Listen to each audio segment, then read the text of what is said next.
भीमराव अंबेडकर जयंती के शुभ अवसर पर बहुत सारे व्यवस्था किए हैं और इसमें आए हुए तमाम माता एवं बहनों, बड़े बुजुर्गों, छोटे साथियों को मेरा प्रणाम।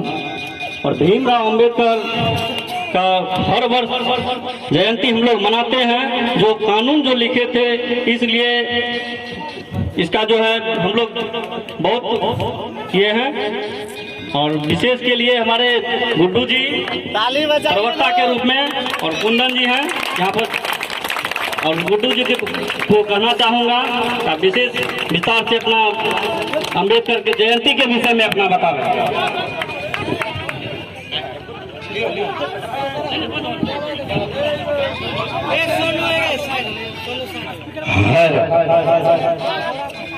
जय गुरुदेव, जय महादेव। सभा में उपस्थित तमाम मेरे अभिभावकगण, मंच पर उपस्थित हमारे भूतपूर्व समिति और वर्तमान समिति साहिबा के पति देव जी, राजेश जी और हमारे कुंदन जी, बड़ी सौभाग्य की बात है कि मैं बहुत दिनों से इस फिराक में था कि बाबा साहब की बात हमारे गांव तक पहुंचे, लोग जाने कि बाबा साहब भीमराव अंबेडकर ने इस भारत भूमि के लिए क्या नहीं किए। जब समानता की बात आती है, जब भेदभाव की बात आती है, तो बाबा साहब की कलम की याद आती है। उन्होंने कलम उठाए और भारत में तमाम भेदभाव को नष्ट करके तमाम लोगों को एक मंच पर लाने का कोशिश किए। उस वक्त की बात है जब हमारे देश में अंग्रेज पूर्ण रूप से हर जगह ऊंच नीच भेदभाव के बीच में बंटवारा कर दिए थे। तमाम तरह की दिक्कतदारियां देश में थी।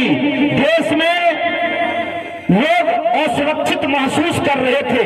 लोग सोच रहे थे अंग्रेज तो चले गए, अब यह देश हमारा कैसे चलेगा, किस आधार पर चलेगा। लेकिन यह भारत भूमि का खासियत है, यहाँ पर कभी भी मिट्टी के लाल की कमी नहीं है।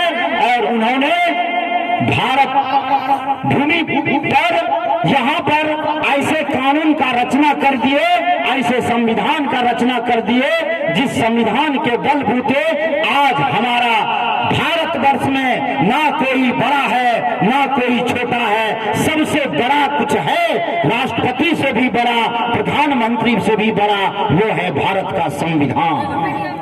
आज अगर साहब बाबा साहब भीमराव अंबेडकर का अगर जिक्र करें तो यह बात मैं खुले मन से स्पष्ट रूप से कहना चाहूंगा। जिस वक्त बाबा साहब भीमराव अंबेडकर अपनी पढ़ाई कर रहे थे, आसानी से वो नहीं पढ़ पाए थे।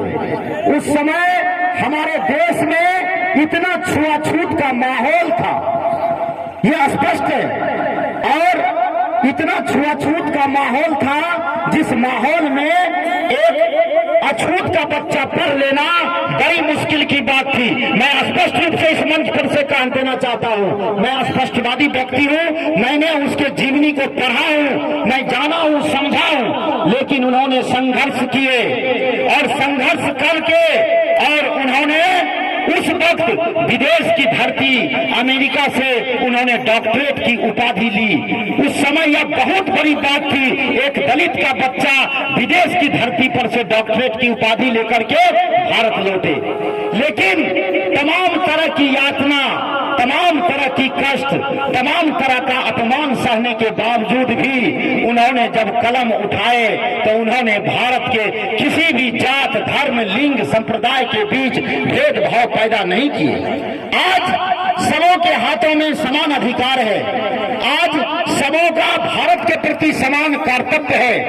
आज भारत में तमाम लोगों को समान दायित्व है। लेकिन मैं स्पष्ट रूप से कह देना चाहता हूं, भारत में बाबा साहब भीमराव अंबेडकर जिस सपने को लेकर के संविधान को लिखे और उन्होंने सोचा जो जो भारत में सर्वोच्च शक्ति जनता के हाथों में देने का काम किया। लेकिन आज अगर मैं अपना नजर दौड़ाता हूं तो आज भी लोग जुल्म का शिकार हो रहा है, लोग अपमान का शिकार हो रहा है। कभी कोई सत्ता पर बैठे लोग इस देश में तानाशाही करते थे, आज पुनः सत्ता पर बैठ करके कुछ लोग तानाशाही कर रहे हैं। हम लोगों को जगने की आवश्यकता है, हम लोगों को जगने की आवश्यकता है।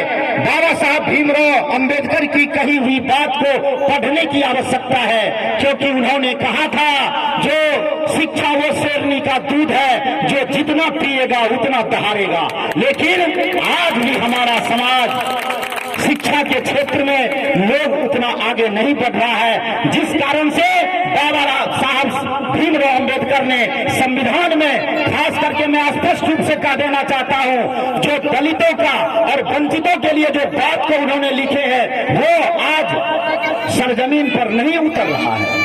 इसका क्या कारण है? हम तमाम लोग, हमारा जो आने वाला हमारा जो भी जनरेशन है, हमारा जो बच्चे हैं, उनसे मैं विशेष आग्रह करूंगा, जो आपके पास तो नेट का मोबाइल है, आप यूट्यूब चलाते हैं, गूगल चलाते हैं, फेसबुक चलाते हैं, यह बात अच्छी है। लेकिन बाबा साहब भीमराव अंबेडकर की क्या बात है, या बाबा साहब भीमराव अंबेडकर के नेतृत्वकर्ता जो है, मैं स्पष्ट रूप से कह देना चाहता हूं, आप यूट्यूब पर सर्च कर लीजिएगा।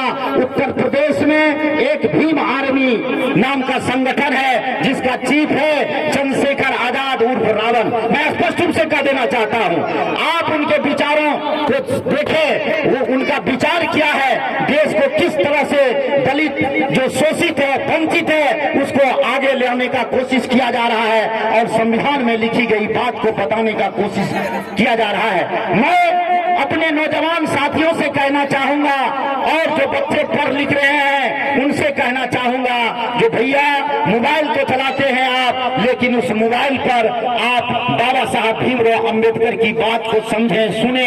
आप जिस प्रकार अश्लील गाना, भोजपुरी गाना पर अपना समय व्यतीत करते हैं, आपको पता भी नहीं चलेगा। कुछ चालाक लोग, कुछ इतने शातिर दिमाग के लोग हैं जो लोग की सत्ता पर काबिज है और आपका हमारा अधिकार को अपने अधीनस्थ करने का प्रयास कर रहा है। आज संविधान में जो लिखी गई बात है, बाबा साहब भीमराव अंबेडकर ने जो लिखे हैं, उस संविधान में जो हमारा आपका जो दायित्व है, कर्तव्य है और उसमें जो अधिकार है, उस अधिकार को कोई नहीं बतलाने का काम करता है। सिर्फ उस संविधान का जो ताकत है, उसके बल पर हमको आपको समय समय पर परास्त करने का, पराजित करने का, सताने का कोशिश किया जा रहा है। आज उसी भारत के संविधान में बाबा साहब भीमराव अंबेडकर ने भारत की आम जनता को सर्वोच्च शक्ति दी गई है। आपको हमको पता होगा, जो सरकार, चाहे जितने भी सरकारी कर्मचारी हैं, चाहे वो पुलिस का कोई ऑफिसर हो या वो जिला का पदाधिकारी, कलेक्टर हो या सर्वोच्च न्यायालय का मुख्य न्यायाधीश है, जितनी भी तनख्वाह उठाते हैं वो आपके और हमारे टैक्स के पैसे से उठाते हैं। लेकिन जरा विचार कीजिए, क्या वो सरकारी पदाधिकारी, क्या एक थाना का दरोगा, क्या हमसे आपसे तमीज से बात करता है? जबकि उसको सम्मान करनी चाहिए। उसका जो बाल बच्चे खाता पीता है, वो जो तनख्वाह उठाता है, वो हमारे टैक्स के पैसे से वो दिया जाता है, लेकिन फिर भी वो तमीज से बात नहीं करता है। तो बताइए, बाबा साहब भीमराव अंबेडकर ने आपके हाथों में जो सर्वोच्च शक्ति दी गई है, दे करके गए हैं। आज मैंने पढ़ रहा था गूगल पर देख करके, जो बाबा साहब भीमराव अंबेडकर का जो 24 घंटा समय बीता, मरने से पहले पेपर भी वो अपना क्षण क्षण प्रतिपल उन्होंने देश के नाम कर दिए। उन्होंने नेपाल गए, वहां पर उन्होंने दलित का सम्मेलन किए, मुंबई में सम्मेलन किए। डॉक्टर रोक रहे थे जो कि आपको डायबिटीज है, ब्लड प्रेशर है, हार्ट डिजीज है, आप रेस्ट कीजिए। लेकिन बाबा साहब भीमराव अंबेडकर ने अनवरत खास करके आप लोगों के लिए लड़ने का काम किया। लेकिन अगर आप इस बात का सही फायदा नहीं उठा सकेंगे तो फिर बाबा साहब अंबेडकर का जहां भी आत्मा होगा, उनको बड़ा ही उनके आत्मा में एक प्रकार का मलाल होगा, जिसके हक और हुदूद के लिए मैंने लड़ाई लड़ा, लेकिन आज वो अधिकार उसके हाथों तक नहीं जा रहा है। मैं आप लोगों को धन्यवाद दूंगा। इस तरह से जागृति होनी चाहिए ताकि लोग जो प्रबुद्ध जन है हैं, जो हमारे अभिभावक हैं, वह बात को समझेंगे। तो आखिर बाबा साहब भीम अम्बेडकर क्या थे? बाबा साहब भीमराव अम्बेडकर लोगों के बीच समानता का अधिकार देने का काम किए गए थे। आज क्या हो रहा है? सरकार की तरफ से किसी गरीब, शोषित, वंचित लोगों को सही शिक्षा नहीं दिया जा रहा है, और वह जानता है कि शिक्षा अगर सही नहीं देंगे तो लोग रोटी मांगने का काम करेगा, और जैसे ही उसके पास शिक्षा आ जाएगी वह रोजगार मांगना शुरू कर देगा। इस कारण से बहुत बड़ा साजिश के तहत हमारे देश में सबों को समान शिक्षा का अधिकार नहीं दिया जा रहा है, जिस कारण से कि आज हमारे बच्चे उस ढंग से नहीं पढ़ पा रहे हैं जो वह संविधान में लिखी गई बात को वह समझ पा सके और अपने जीवन में उतारे, समाज में बतलाए। ऐसी शिक्षा की हमारी समाज में आवश्यकता है। तो आइए, ऐसे मौके पर हम तमाम लोग एकजुट होकर के बाबा साहब भीमराव अम्बेडकर के प्रति श्रद्धांजलि, सच्ची श्रद्धांजलि तब होगी जबकि हम बाबा साहब भीमराव अम्बेडकर की लिखी गई बात को अपने समाज में उतारने का कोशिश करेंगे, जमीनी तौर पर उतारने का कोशिश करेंगे। जब तक कि समाज में भाईचारा कायम नहीं हो जाता है, जब तक समाज में ऊंच नीच का भेदभाव रहेगा, जब तक अमीर गरीब का भेदभाव रहेगा, तब तक समाज में कभी समानता का अधिकार नहीं आएगा। जो व्यक्ति धरती पर आए हैं सभी व्यक्ति को सम्मान का अधिकार है, हर व्यक्ति को सम्मान मिलनी चाहिए। अब वह समय नहीं रहा, अगर कोई सम्मान नहीं दे रहा है तो मैं स्पष्ट रूप से कहूंगा वो भी सम्मान के हकदार नहीं है। लेकिन वो तो बात वही भावात्मक तरीके का, लेकिन जहां पर अधिकार की बात आएगी वहां पर आपके साथ, आपके हाथ बाबा साहब भीमराव अम्बेडकर ने आपके हाथों में अधिकार देकर के गया है। वो अधिकार को आप समझें, जानें और अपने जीवन में उतारने का कोशिश करें। इन्हीं शब्दों के साथ मैं अपनी वाणी को विराम देता हूं। जय गुरुदेव, जय महादेव, जय भीम।